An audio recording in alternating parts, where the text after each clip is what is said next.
کسی زمانے میں پہاڑوں کے درمیان ایک بہت ہی دلکش جگہ موجود تھی جسے گلو واٹر فال کہا جاتا تھا۔ سورج کی روشنی جب آبشاروں پر پڑتی تو چاروں طرف قوس قزح کے رنگ بکھر جاتے۔ اس خوبصورت وادی میں زہرا نامی ایک حسین شہزادی رہتی تھی۔ شہزادی زہرا کوئی عام شہزادی نہیں تھی، بلکہ اس کا دل چمکتے پانیوں کی طرح پاکیزہ اور شیر کی طرح بہادر تھا۔ وہ اپنا زیادہ تر وقت اپنے بہترین دوست یونیکارن کے ساتھ گزارتی تھی۔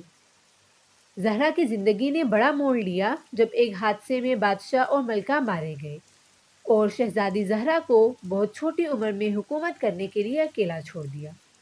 ابھی شہزادی اس صدمے سے پوری طرح نکلنے نہ پائی تھی کہ پڑوسی ملک کے بادشاہ نے زہرا کو کمزور سمجھتے ہوئے اس کی سلطنت پر قبضہ کرنے کا فیصلہ کیا اور اعلان جنگ کر دیا۔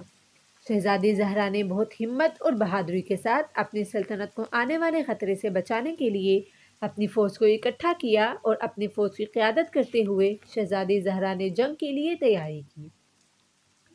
سرحد کی دوسری طرف مخالف ملک کا شہزادہ اپنے باپ سے بہت مختلف تھا۔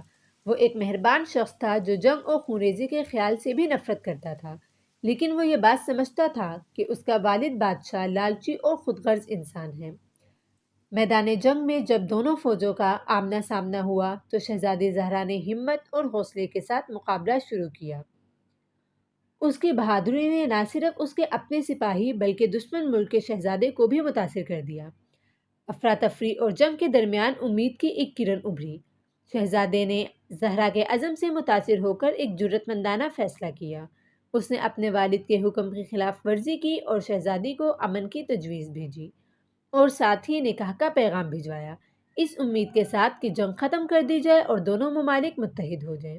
واقعات کے اس غیر متوقع موڑ سے زہرا خوش ہوئی اور شہزادے کی تجویز کو قبول کر لیا۔